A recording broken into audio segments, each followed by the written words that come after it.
Hi everyone, welcome to LNVT YouTube channel. நம்ம இன்றைக்கி அப்படி பார்க்க போகிறோம்னா, கரூரில் விஜய் சார், மாண்புமிகு தமிழக முதலமைச்சர் விஜய் சார் பேசிய மாஸ் ஸ்பீச் தான்.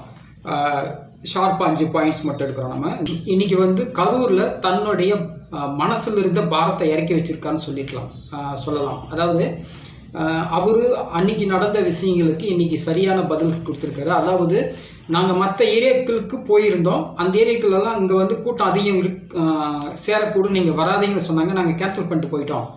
அதே மாதிரி நாங்கள் நாமக்கலுக்கு அடுத்து தாண்டி போகும்போது, கரூருக்கு போகும்போது இதே மாதிரி நாங்கள் சொல்லியிருந்தா நான் அந்த ஏரியாவுக்கு போயிருக்க மாட்டேன், கேன்சல் பண்ணிக்கலாம். அது கேன்சல் பண்ணுறதுக்கான அனைத்து உரிமையும் காவலர்களுக்கு இருந்துச்சு, அதையே அவங்க செய்யலன்னு தெரியல அப்படிங்கிற கேள்வி எழுப்பியிருந்தார். நான் அன்னைக்கு லேட்டாக வரல, அப்படி லேட்டாக வரணுங்கிற இதுவும் இல்லை, அப்படி ஒரு அரசியல் பண்ணி பொழப்பு நடத்துங்கிற ஒரு அவசியம் இல்லை அப்படிங்கிறத தெளிவாக பேசியிருந்தார்.